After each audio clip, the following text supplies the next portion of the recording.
Hey everybody, what's up? It's Nicole. Welcome back to my channel, Real Talk Recovery, where we talk about recovery from addiction and I share my life with you. So today is Monday and it is our regularly scheduled big book study. Normally I would go on in an hour at 7, but since it's the holiday and Nate has school tomorrow, I thought I would go on an hour early and we could get this big book study knocked out of the way. We're going to go ahead and we're going to finish up into action. So we're going to be done with this chapter, you guys. And so the way I'm going to do it tonight is I'm going to just read and damn, mom, I don't know how my mom does this, but every single time I come on a live stream, she calls. It's like she knows I'm going live. So, Big Book Study is just me reading out of the Big Book of Alcoholics Anonymous, and then we talk about it and discuss it. And I try to explain to you guys, just in easier to understand words, what they're talking about. So Into Action is all about your step work, okay? And that's what it explains to us in this chapter. So I'm going to go ahead and get started reading. You guys filter in, welcome each other, share your sobriety dates with each other. You know, welcome the newcomer, and I'm going to go ahead and start reading, and I'll stop and I'll talk about it, and you know how we do it, y'all. So here we go. Into Action, page 83. Okay? Yes, there is a long period of reconstruction ahead. We must take the lead. A remorseful mumbling that we are sorry won't fit the bill at all. We ought to sit down with the family and frankly analyze the past as we now see it, being very careful not to criticize them. Remember we talked about this. This is where we left off. Their defects may be glaring, but the chances are that our own actions are partly responsible. Okay? So what this is saying is that our actions are normally what set the ball rolling, right? What started out the whole resentment in the first place, because we were in our active addiction and making bad choices. So when we clean house with the family, asking each morning in meditation that our Creator show us the way of patience, tolerance, kindness, and love. So every morning when we get up, we ask God, or whoever your higher power is, to show you the way of patience, tolerance, kindness, and love. The spiritual life is not a theory. We have to live it. Unless one's family expresses a desire to live upon spiritual principles, we think we ought not to urge them. We should not talk incessantly to them about spiritual matters. They will change in time. Our behavior will convince them more than our words. Right there, it says it. Our actions, right? So when we first get sober, I know I was this way, you guys. When I first got sober, I was so happy to be sober, and I was so excited that I was actually staying sober, that after about a month, 2 months, I wanted to go tell everybody. I wanted to tell my mom and dad how much I love them and how sorry I was. I wanted to make amends to my sisters and all my friends that I had hurt in my active addiction, and it wasn't time yet. What, baby? I forgot to get the little snack that I was going to bring with my food. What? Well, go get it, son. How about the refrigerator? Okay, I love you. And that's the thing. There's a reason why the 12 steps are in order, 1 through 12. And it's because, there's a process that we go through when we're recovering. Even if you choose not to work the 12 steps, you guys, when you're getting sober, staying sober and changing your behaviors and living your actions and doing the right thing is the best thing to do. Because when we run around making all these apologies, false promises, and then we relapse or go back on our word, then it just builds up to be our word is nothing, right? Because that's what we've done all along in our active addiction, is we made promises and we said we were going to get sober, and then we didn't follow through. So even if you're not working a 12-step program, take it slow. Take it one day at a time. Hey, Michelle, You don't have to go make amends and say sorry to every person that you ever hurt or harmed when you get sober. There's a time and a place for everything, okay? And that's why, even if you're not working the 12 steps, I always recommend to link up with someone who has been sober longer than you have and ask them to be your mentor or your accountability partner. If you choose not to work a 12-step program, it would help you to have someone who's been sober and who has walked this life before you have, because we just get so eager, and I would hate for any of you guys to get your feelings hurt or to, just feel. I have gone and I have made amends to people when I first got sober, and I have had some really bad reactions. Like, what are you even talking about? You've only been sober for a week, girl. And then I felt some type of way. So I don't want that to happen to you guys. That's why I always recommend getting with somebody who's been sober longer than you have, a recovery coach, a sponsor from AA or NA, a mentor, an accountability partner, right? That will help you on your journey in your recovery. Someone that you can talk to that knows what you've been through, okay? Every person I talk to, it doesn't matter if they're an addict or if there's someone who just got on a prescription and now they're trying to get off of it. I always tell everyone I talk to, get connected with someone that you can talk to on an everyday basis, that you can check in with, that you can say, hey, this is what's going on. This is how I'm doing, right?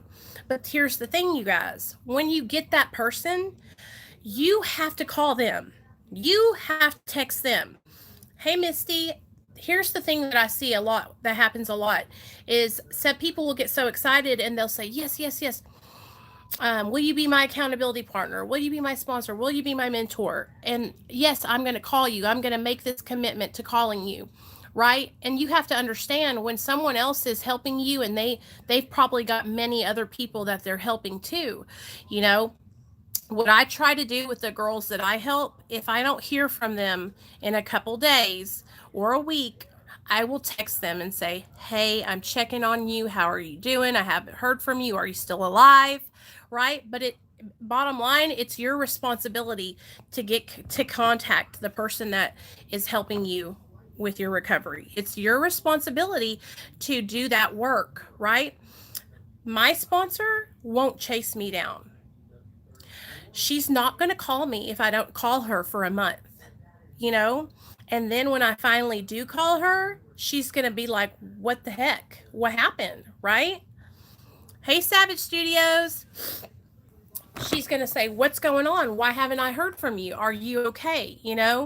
And that's the thing, you guys, like, we have to put in the work for our recovery, right? We have to make that effort, because just like I was saying before, so many times we say, I'm going to do this. I'm going to stay sober. I'm not going back, right?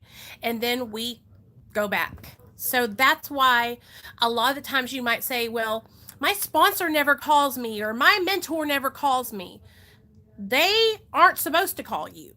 That's what you're there for. You're supposed to call them, and if you do get someone who does call and check on you, I'm just telling you that you're lucky, because a lot of sponsors, I've had sponsors and mentors and accountability partners who I said I was going to call, never called them, and I never heard from them again.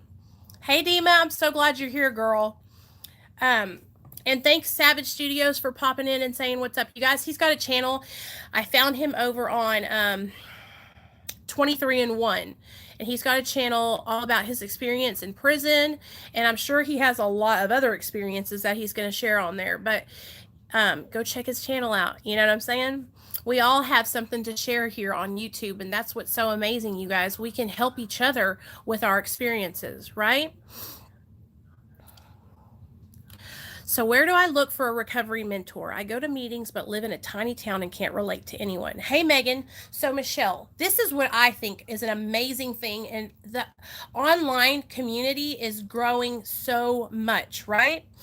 So if you can relate to somebody online that you've connected with in a recovery group and you're like, damn, that chick's got 5 years sober, I want what she has, right? Message her and say, hey, do you think that we could talk, and I could ask you a couple of things and see if she's into like helping out like that.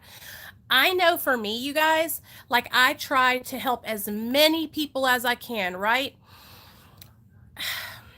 But what happens with me is right now, my patrons are the people that I talk to on a regular basis. Like I text those girls, I talk to them, I check on them. I'm like, "What's up?" I post videos in there. I'm only one person, right? So I wouldn't recommend like picking somebody off YouTube that has a YouTube channel. Do you know what I'm saying? Like you want someone. This is my advice. When I was in recovery groups on Facebook, there were so many awesome girls, you guys, who had 5, 10, 15, 20 years sober, even 1, 2, 3, 4 years sober. And I would get into these groups with these other females, and it was an amazing, amazing source of support.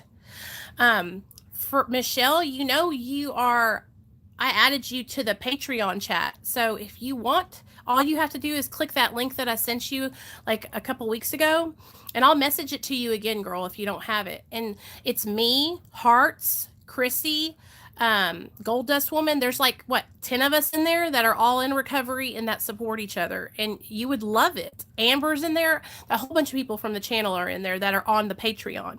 So that's a way for you to have support if you need that until I can help you find somebody to mentor you, because I will help you find someone specific for you. Angel's in there, girl. I'm not forgetting about you, I promise. And then on the Facebook recovery group, we have so many people that are on. There's 100 people in Real Talk Recovery on Facebook, you guys. So if you need support, there's always somebody on Real Talk Recovery. Cindy Moore's over there. She posts all the time. Kim is over there. She's over there all the time. Candy's over there all the time. Like there's a lot of women over there. If you're struggling, that their support, all you got to do is reach out. And I know it's hard. Like, believe me, I know it's hard. And sometimes it can be nerve wracking because here on YouTube, it's hard to understand who you can trust, right? Oh, Kim's sponsor is in the group. See? So we're all over there and it will help you so, so much. Yay! That makes me so excited to see that you guys are getting sponsors and that y'all are like working towards changing your lives and being better. Like, I don't want anybody to ever think like, hey, this is the way you have to do things, right?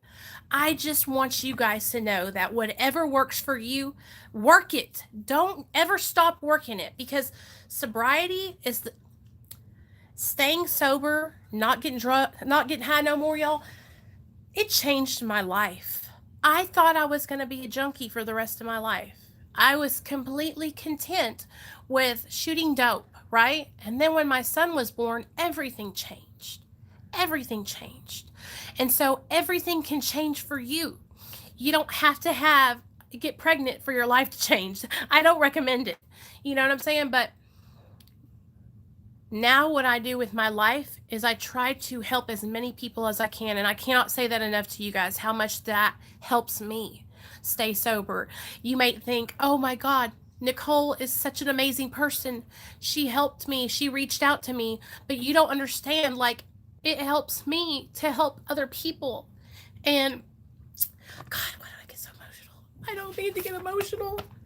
But it really, I cannot explain it to you enough how much being of service to other people helps me, and it reminds me where I come from. It's so important. I got to tell you guys a story, something that happened today. Sorry, I don't mean to get emotional. Today, me and Nate were driving. Okay. Today, me and my son were driving, and we were going to Target, okay? Because you know Nate, he wanted to get this little thing, this little Roblox figure, okay? He's obsessed. So we were driving, and I was like, we were about to pass McDonald's, and I looked over, and there was a woman walking on the side of the road, pregnant, visibly pregnant. And it's hot here. It's like 100 degrees, okay? And so I always do this, and I don't know why I even ask my son, but I'm like, Nate, should we stop and help that lady, right? And he's like, Mom, if you want to. And so, of course, y'all know me. I pulled over to talk to her. So I pulled over in the McDonald's parking lot, you guys, and I flagged her down. I was like, hey, what are you doing out here? Like, are you pregnant? And she was like, yeah, I'm 5 months pregnant. And I was like, are you homeless? And she was like, I'm sleeping in my car. Yeah, she's homeless. And I was like, why are you homeless? Are you on drugs? And she was like, no, I've been sober for 3 years, right? And you could tell she wasn't high or on drugs. She was just pregnant and it was hot outside and she was dirty because she's been sleeping in her car. So I asked her what her name was, and she said her name was Rachel. And I said, well, come on, let's go into the McDonald's and I'll get you something to eat. So, I just bought her some ice cream and some chicken nuggets and french fries and a big ass drink, right? Because she was pregnant. Like, I hope somebody would have done that for me. You know what I mean? And that's what I always think. I always think, remember when you were out there? Remember when you were pregnant? You know, and so I try to like give back what was helping, give back any way I can. So I got her something to eat. And that's when I asked her, I was like, what are you going to do? Are you just going to sleep in your car tonight? Like, how are you going to be okay? What about your baby? And she said that her and her old man had gotten into a fight and that he kicked her out. She's been on the streets for like 2 weeks now. And so I was just like, I was sitting there and I was thinking, Nicole, you cannot bring this girl home. Neil will beat your ass. And I was like, okay. I was trying to get myself together because y'all know I'm standing in the middle of the McDonald's like about to cry. And so I said, okay, here's the thing. I need you to do this. You have got to call me. So I wrote down my phone number and I said, call me tonight before 10 o'clock. And I was like, I will find you somewhere to live. I will help you find a halfway house or a woman's home to go into. Okay. Hey, Tira. Hey, Anita. Hey, Straight Talking. And so I've been looking up like not shelters, but halfway houses for women that are pregnant here where I live in Arkansas. And there's a lot. There's many. So all she has to do, you guys, is call me. I pray to God she calls me. And if she calls me tonight, of course, I'll come back on here and tell you guys. And we're going to help her get somewhere where she can get her and her baby and they can be safe. Thank God she has a car to sleep in, right? I'm tempted to drive down to where she's parked and go check on her, see if she's okay tonight. Because, you guys, I've never met anyone on the street like this who I was like, are you hungry? And she was like, no, I'm fine. And she kept looking down at the ground. And I was like, girl, are you sure you ain't hungry? Come on now, you're 5 months pregnant. And she was just like, didn't want to take anything from me. She didn't want to take any money. She didn't want to take any food. Every time I've ever met anyone on the streets and I try to give them anything, they snatch it. Okay. They're taking that money. They're taking that food. They're running with it. And this girl and Ian, y'all remember Ian? They both were the same way, like hanging their head low and just almost like she was embarrassed or ashamed.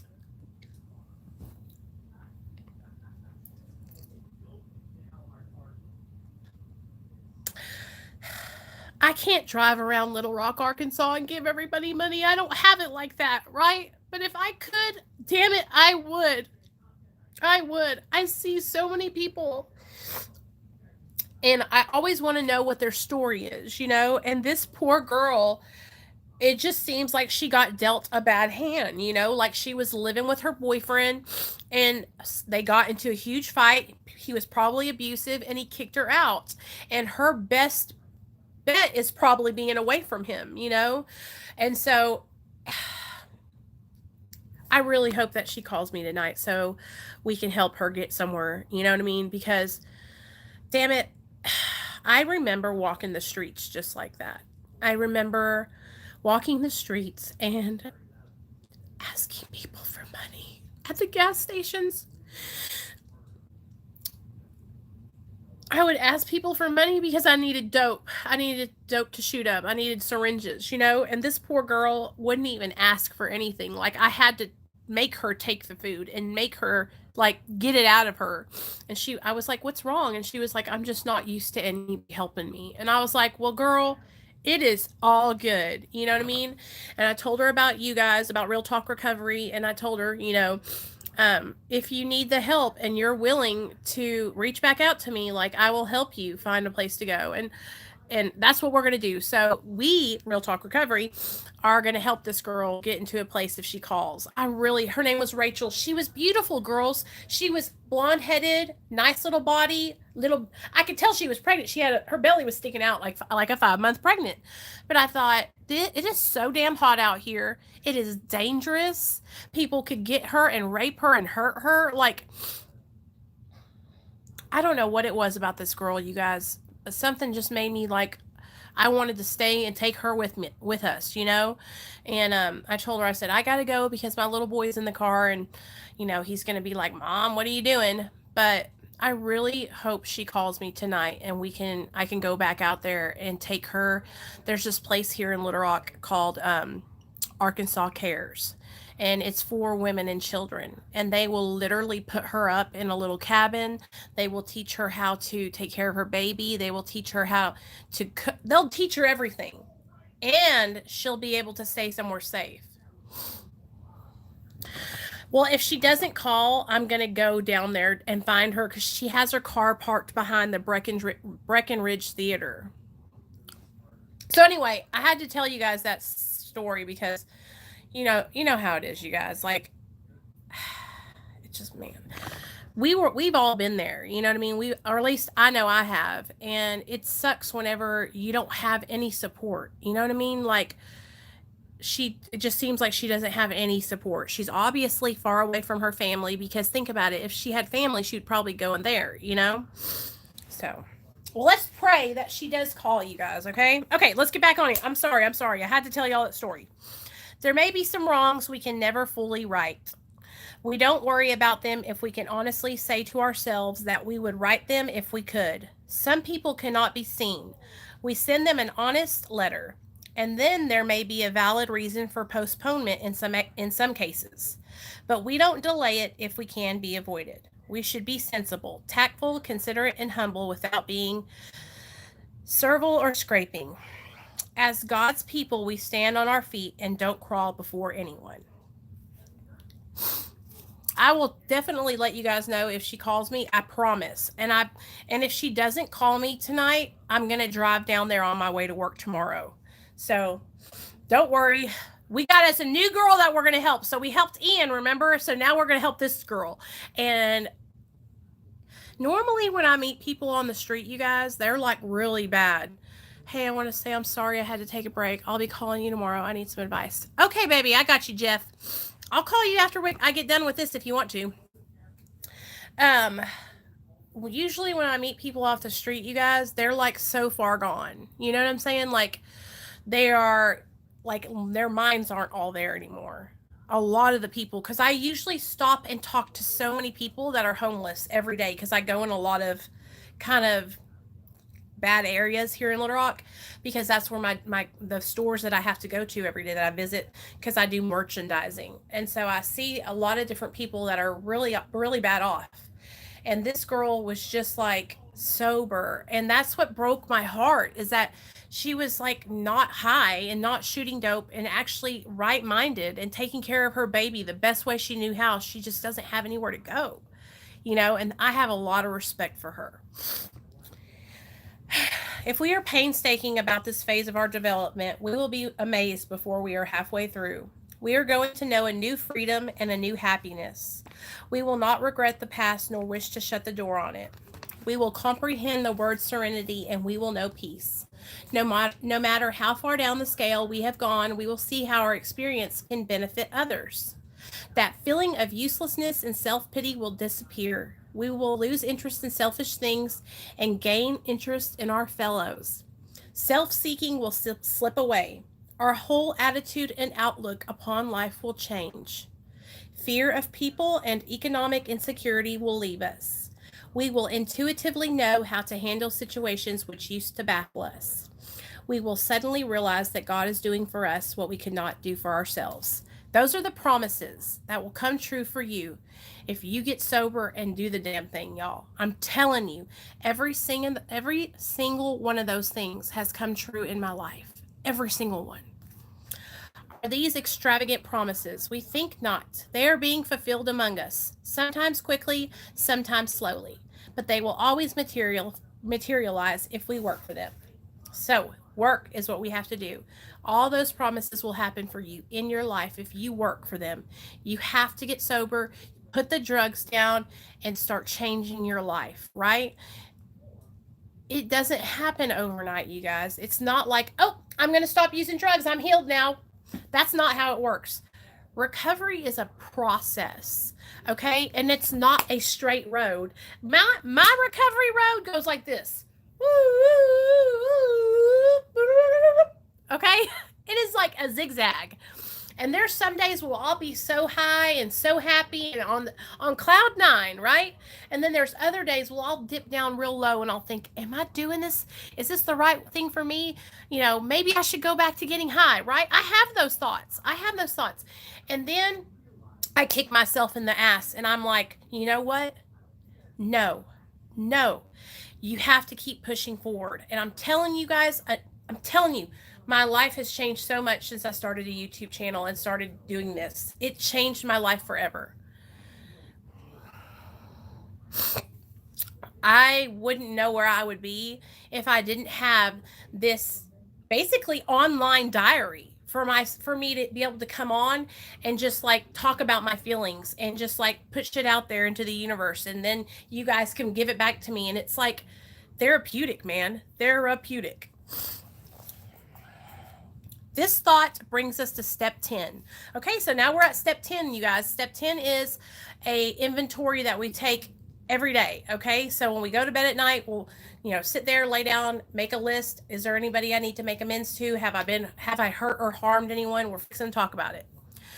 Which suggests we continue to take personal inventory and continue to set right any new mistakes as we go along. We vigorously commence this way of living as we cleaned up the past. We have entered the world of the spirit. Our next function is to grow in understanding and effectiveness. This is not an overnight matter. It should continue for our lifetime. Continue to watch for selfishness, dishonesty, resentment, and fear. These are things that we have to watch for in our everyday life that will keep us from getting to, from our resentments turning into huge balls of fire that will take us down.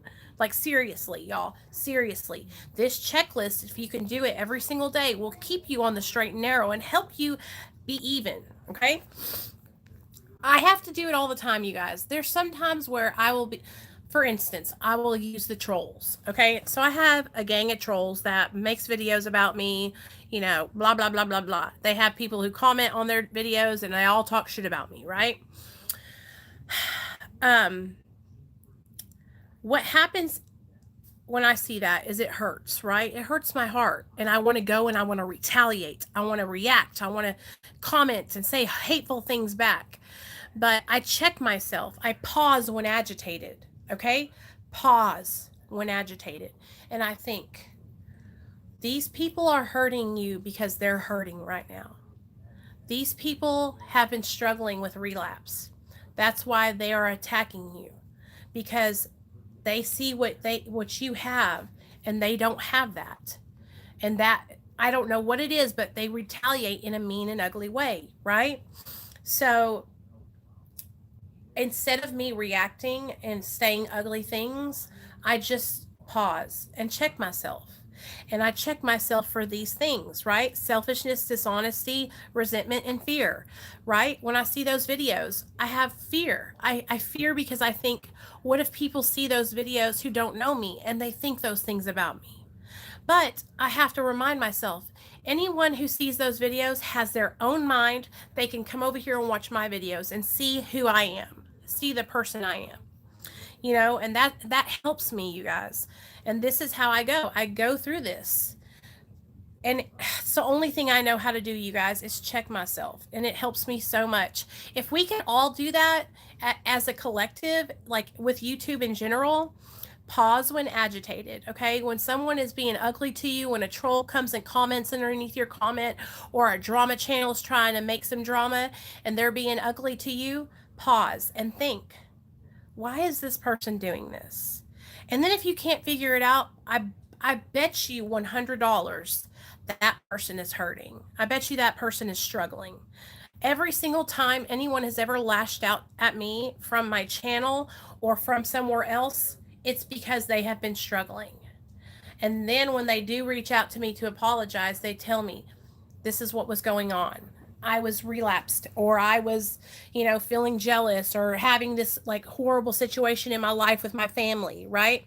Hurt people hurt people. When these crop up, we ask God at once to remove them. We discuss them with someone immediately and make amends quickly if we have harmed anyone. Then we resolutely turn our thoughts to someone we can help. So we make the amends. We go back. Hey, I'm sorry. I hurt you. I shouldn't have responded in that way. I want to make it right. It won't happen again, right?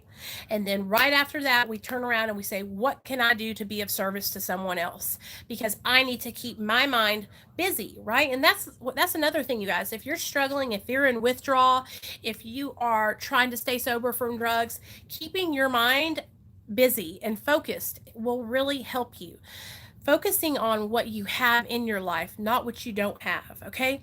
Focusing on the good things that are happening for you. If you're struggling and you're going through, like, say you're going through withdrawal, opiate, benzos, and you're like, when is this ever going to end? Is it ever going to get better, right? Instead of looking at it like it's never going to get better, write down the little joys and the little triumphs that you have each day, and make goals for yourself of things that you can achieve. Little things, if it's going outside and taking a walk to the mailbox, or driving down to the grocery store and getting some groceries. I'm telling you guys, acknowledging the good things that are happening will help to shift your mind, because so many times we focused on the negative, and that negative keeps us sick. Okay, love and tolerance of others is our code. And we have ceased fighting anything or anyone, even alcohol, for by this time sanity will have returned. We will seldom be interested in liquor. If tempted, we recoil from it as from a hot flame. So, if we're tempted with drugs or alcohol, we will recoil from it like it's a fire, and we don't want to put our hand in that fire, because that's exactly what it is. To relapse on drugs or alcohol, we might as well set ourselves on fire with gasoline. It's a death sentence for an addict or an alcoholic. We have to choose life today, you guys, and sometimes it can be tempting. Sometimes, the allure of drugs and alcohol. Oh, today will be a relaxing day. It's the holidays. I can just pop open a brewski and lay back and just, but that's not how it is for me. If I prop open a brewski, y'all, then I'm going to go down to the dope man's house. That's just how I am. And today I have identified that in myself, and I know that about myself, right? I know some people who can have a cold drink and it doesn't bother them, right? But I just cannot tempt myself like that. You know what I mean? Okay. We react sanely and normally, and we will find that this has happened automatically. We will see that our new attitude toward liquor has been given us without any thought or effort on our part. It just comes. That is the miracle of it. We are not fighting it, neither are we avoiding temptation. We feel as though we had been placed in a position of neutrality, safe and protected. We have not even sworn off. Instead, the problem has been removed. It does not exist for us. We are neither cocky nor are we afraid. That is our experience. That is how we react as long as we keep in fit spiritual condition. So this is what we're talking about when I say spiritually fit, okay? The obsession to use drugs and alcohol, it will be removed from you guys, through working these 12 steps, okay? And connecting with your higher power and making these changes in your life. The obsession, that I want to get high all the time, that will be removed, okay? And one day you'll wake up and you'll be 6 months, a year clean and sober, and you'll go, I haven't even thought about getting high. Wow, what a miracle. And that's the miracle of it. And all you have to do is stay connected to your higher power, stay connected to your sober support, you guys. Stay connected with your, if you have a home group, if you have other people that you talk to that are in recovery, really start meditating and praying to your higher power, whatever your higher power is. I'm telling you, it will change your life. I promise you. I'm not lying to you, because I was a freaking dope fiend. Okay, I shot dope every single day for over 10 years. Okay, I stole, I lied, I cheated, I had sex with men that I'm not even want to talk about, I did deeds that I'm not proud of. I have done everything under the sun in active addiction. Okay. I am not proud of it. And today I am free from those behaviors. I am free from that obsession to go out and just, I need drugs. I need drugs. I don't need drugs to cope with my life anymore. I can cope with life on life's terms because of God and the program of AA and other alcoholics and addicts who help me. I'm telling you, the help from other people and just staying in conscious contact with God, you guys, has changed my life. You know, I'm not a big religious person. I'm not like doing back handsprings in the aisles of the church. Shit, I don't even go to church on Sundays. I have my own church, okay? But I connect with God in my own way. And we have a relationship, and He walks me through every single day. Okay, here we go. It is easy to let up on the spiritual program of action and rest on our laurels. We are headed for trouble if we do so, for alcohol is a subtle foe. So basically, complacency. It's easy to let up and not follow through with our program. It's easy to stop calling our sponsors, stop going to meetings, stop doing our meditation, stop reading our big book. It's easy to fall back into our old behaviors, right? Don't do it, y'all. It's a trick. Okay, every single time I let down or I let go of something that I was doing to stay sober, I can tell that I am missing something, right? And I kind of get off kilter. So once you figure out what works for you, stick with it. Follow through and don't stop doing it, because sobriety is so important. Our minds are very powerful, okay? And that's where addiction centers, in the mind, okay? Yes, it does affect our bodies because a lot of us become dependent to the drugs that we're on. But addiction is an obsession of the mind, okay? So think about it. Our brains are so powerful that what will happen is, what your brain does is it only remembers the good times on drugs. It only goes through, oh, I remember that time I was sitting out back with my friends and I was getting high and we were having such a good time. It doesn't automatically go back to the times where I was locked up in a prison cell, okay? I have to remind myself that I was in prison for a year because of my active addiction. I have to remind myself that I was getting sprayed with the lice spray in between Big Bertha and Big Ann, okay? And locked up for a year of my life because of my addiction, right? It's called euphoric recall. Our minds only go back to the good. So when we start letting up on our program and easing up and becoming complacent, then our minds start going back to the good times.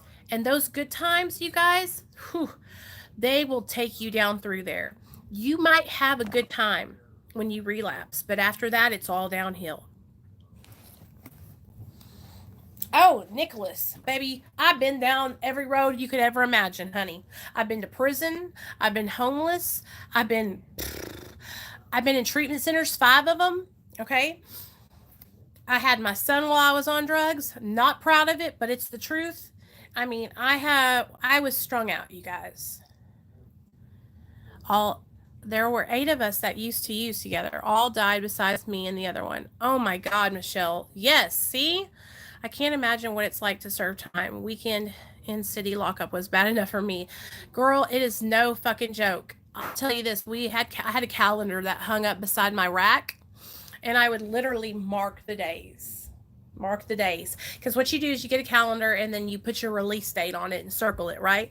And you slash the days out until you get released. And imagine doing that for 365 days. Yeah. Okay, here we go. We are not cured of alcoholism or addiction. What we really have is a daily reprieve contingent on the maintenance of our spiritual condition. I'm glad your situation's better. Damn, this is just sad hearing about this and the others here. I hope you guys are all in better situations now. I almost died from spinal infection, hospital for months. That's what made me wake up. Oh my gosh, thank God. And see, Michelle, sometimes you guys, that's what happens to a lot of us is we have to have a freaking a horrible situation happen to snap us out of it, right? My horrible situation was my son being removed from my care, right? That was the worst thing that I think that could have ever happened to me. It happened. It was one of the things that I said would never happen, and it happened, you know? Tragic shit has to happen for some of us drug addicts to snap out of it because the strong hold that drugs have on us are it's so strong, you guys. The addiction, it gets your mind, everything about you is addicted to the drug. And you know, a lot of people will say, "Why can't you snap out of it? Why don't you just quit? Why don't you just get sober?" If it was that easy, there would be no addicts. There would be no drug addicts because everybody would just say, "Nah, I don't like this anymore. I'm going to quit." Right? But that's what addiction is. It's an obsession. Okay, so here we go. We have a daily reprieve contingent on the maintenance of our spiritual condition. Every day is a day when we must carry the vision of God's will into all of our activities. How can I best serve thee? Thy will, not mine, be done. These are thoughts which must go with us constantly. We can exercise our willpower along this line all we wish. It is the proper use of the will. Much has already been said about receiving strength, inspiration, and direction from Him, who has all knowledge and power. If we have carefully followed directions, we have begun to sense the flow of His Spirit into us. To some extent, we have become God conscious. We have begun to develop this vital sixth sense, but we must go further, and that means more action. Step 11 suggests prayer and meditation. We shouldn't be shy on this matter of prayer. Better men than we are using it constantly.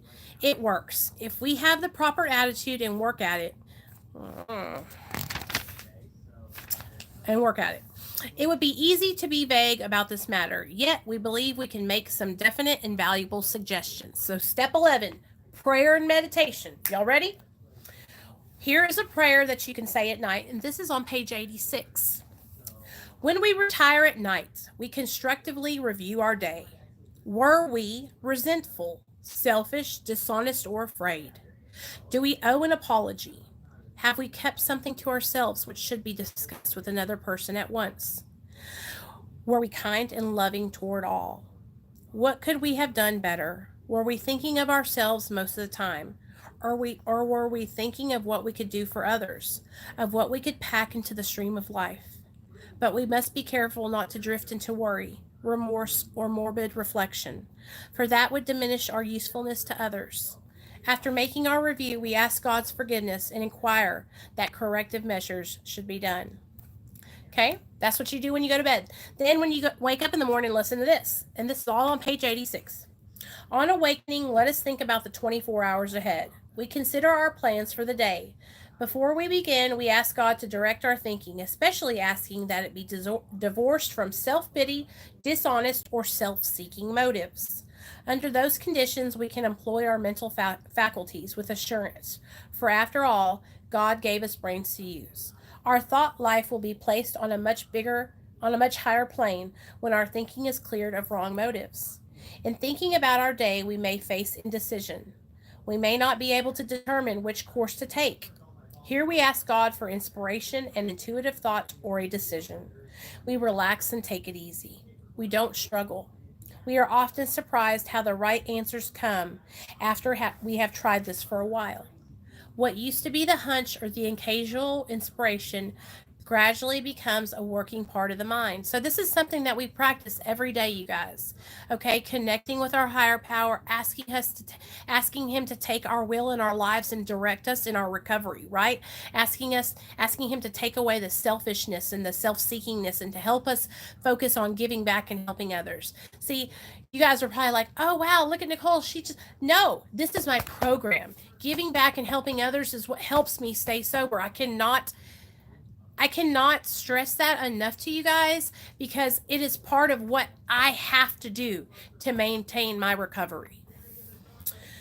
Being still inexperienced and having just made conscious contact with God, it is not probable that we are going to be inspired at all times. We might pay for this presumption in all sorts of absurd actions and ideas. Nevertheless, we find that our thinking will, as time passes, be more and more on the plane of inspiration. We come to rely upon it. We usually conclude the period of meditation with a prayer that we be shown all through the day what our next step is to be, that we be given whatever we need to take care of such problems. We ask especially for freedom from self-will and are careful to make no requests for ourselves only. We may ask for ourselves, however, if others will be helped. We are careful never to pray for our own selfish ends. Many of us have wasted a lot of time doing that, and it doesn't work, and you can easily see why. So how many of you guys used to pray, "Dear God, if you'll just get me out of this, I promise I'll never do it again. Oh, dear Heavenly Father, just get me out of jail. I promise, Jesus, if you get me out of jail, I'll never get high again. Oh, dear Heavenly Father, I'm drunk again tonight. If you'll just help me stay sober, I'll never drink again," right? That doesn't work. Those are foxhole prayers, right? That's why we have to pray and we have to talk to our higher power. And like I said, whatever your higher power is, guys, it doesn't have to be God like mine is, okay? It can be whatever it is. It can be freaking nature, the trees. It can be, ow, my leg. It can be anything. Whatever your higher power is, you have to come to that conclusion, okay? But we have to ask for things to be changed within us and to help us to be able to see what we can do to help others, right? Because what's happening is when we get sober, we are selfish as hell. That's how drug addicts are. We are selfish and self-seeking. That's what we practiced all along, right? How can I fix me? How can I get high? How can I make myself feel better? Ooh, I don't feel good on the inside. Let me get high. Me. Okay, everybody was hurting us. Everybody was harming us. It was everybody else's fault. That's what addiction does. It blinds you and it makes you selfish, right? And that's just the whole point of the matter. So when we're getting sober, this is all a new way of life, right? Thinking of others, not thinking of myself all the time. Are you kidding me? Right? But I'm telling you guys, when you start pulling away and getting involved and changing your life and focusing on being of service, I don't know how to explain it to you any other way, is that things will start happening for you in your life, and you'll feel a shift in your life, a shift in your perception of life, a shift in the way you feel about yourself, and it just will, everything will change. It's a good feeling to have.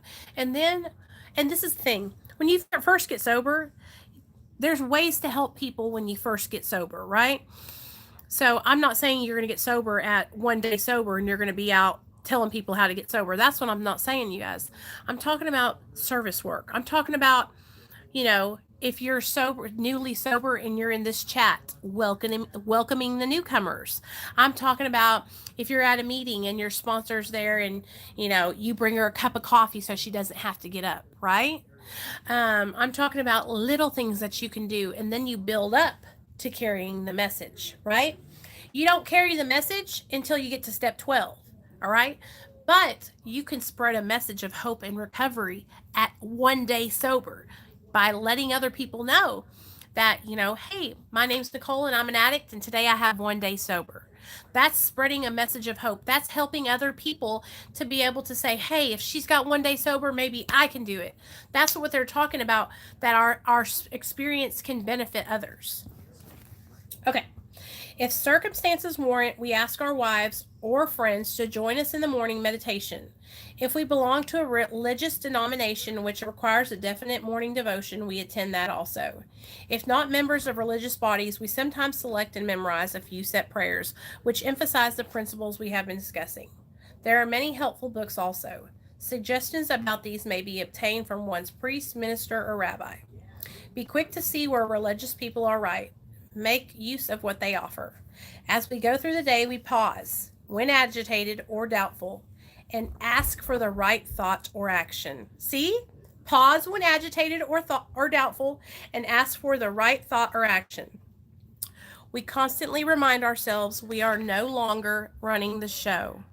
Humbly saying to ourselves many times each day, Thy will be done.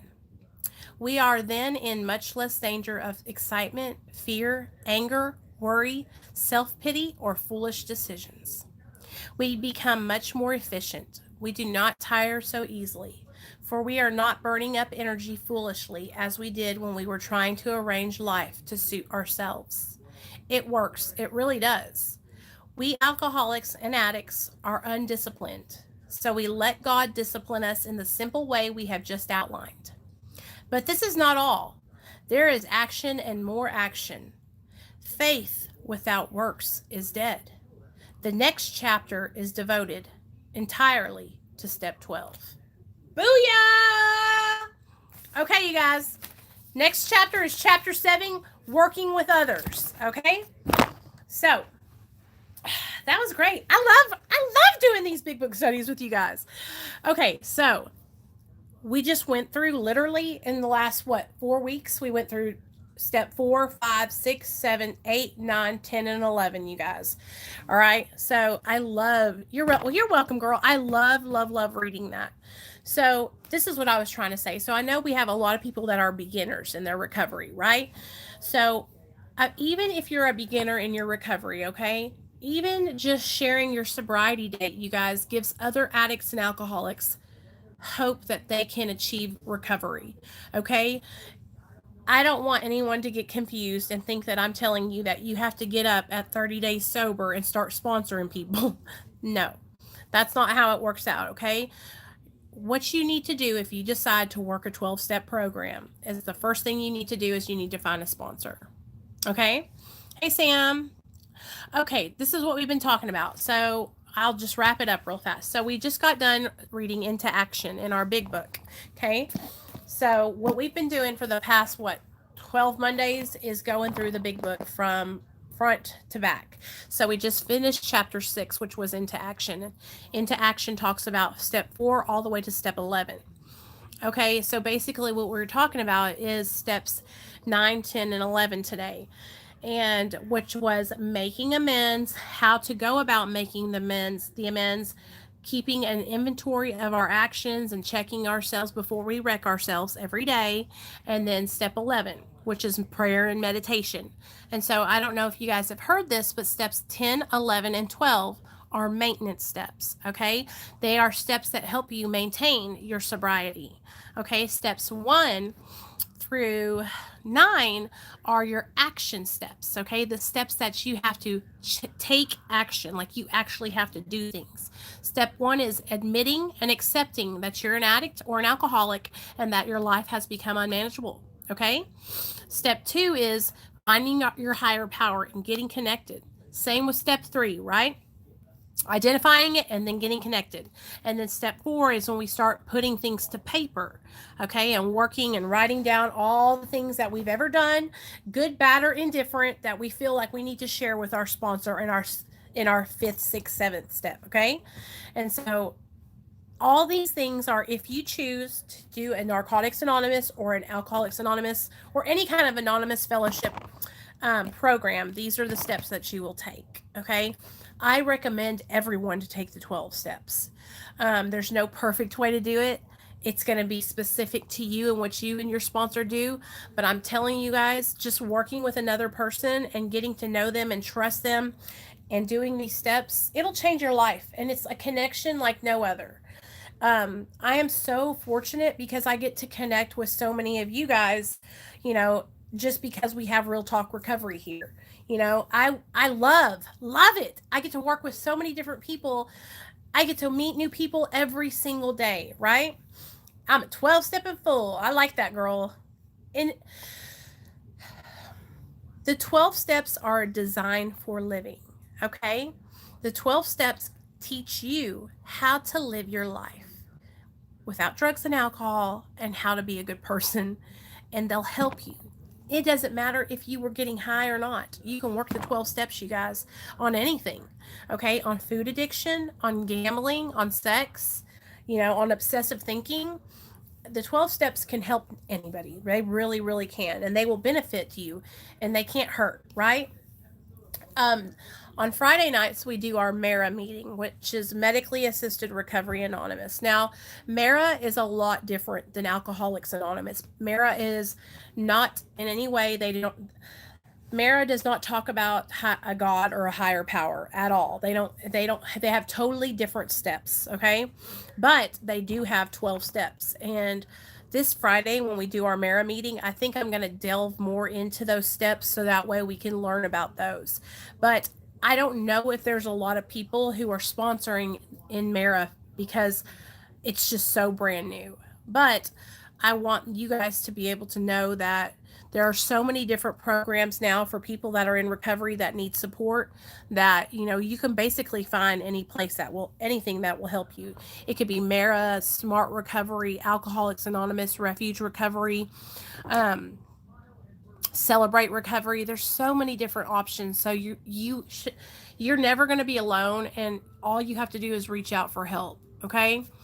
So I hope you guys enjoyed tonight's meeting. I really wanted to get through that chapter, and I'm so glad that we did, because next week is all about step 12, which is giving back, which is working with others, service work. So now we're going to get into the meat and potatoes of the program of giving back what was so freely given to us. And this will probably, I'm sure it's going to teach us, all the different levels of ways that you can be of service, So I love you guys so much. I'm so grateful for each and every one of you. You all mean so much to me. I love you with all my heart, and I will do anything I can to help each one of you guys with anything that you need help with. Yes, please pray for Rachel, you guys, the young lady that I saw on the street today. Pray that she gives me a call tonight. If she does, I will come on here and tell you guys as soon as I talk to her. And I'm going to go down and check on her tomorrow and see if she's in her car or not. But and Michelle, listen to me. If you're not alone, Michelle, anytime you want to talk, all you got to do is give me a call. I'm always here to talk.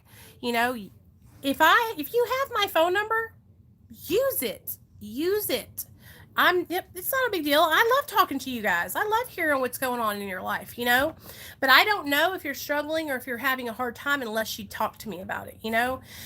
Recovery has ups and downs, and it's hard work, you guys. It's not easy, but it's better than getting high, right? It's easier than getting high every day. Mommy? Yeah, Michelle, let me send you the link to the Patreon. I'm going to send you the link to the chat again because it's a Hangouts chat, and there's no drama in there. There's no girls that are ugly, and it's just us patron girls, okay? Hey, Mom. So, yeah. What, baby? Is it fine if you download Roblox on your phone? I'm done right now. So I love you guys. I'm fixing to jump off here. I'm going to send you that link, Michelle. Any other ladies that want to join Patreon, I have a $3 tier, a $5 tier, a $10 tier, and a $25 tier, okay?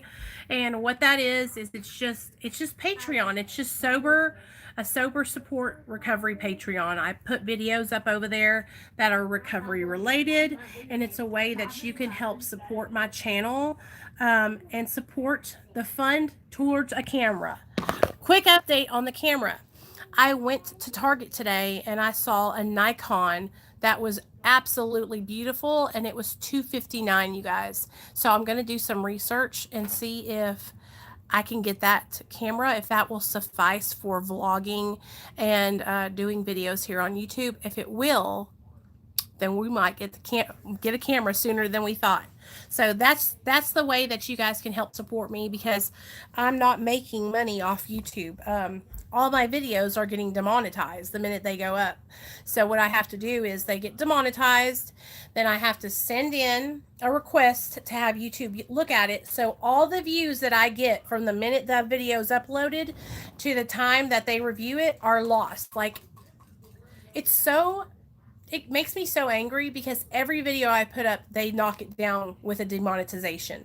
So I have to request a review for every video. So just so y'all know, I haven't made 1 red cent off YouTube since May.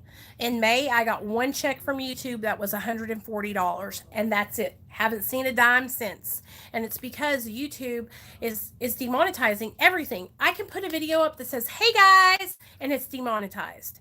So if you guys want to support me, like I said, and help with the channel, seriously think about joining Patreon. Like I said, you can join for as low as $3 a month. So anyways, that's all I got to say. I just want to tell you guys about that. I love y'all. I hope you have a great night, and I'll see you guys Wednesday for story time.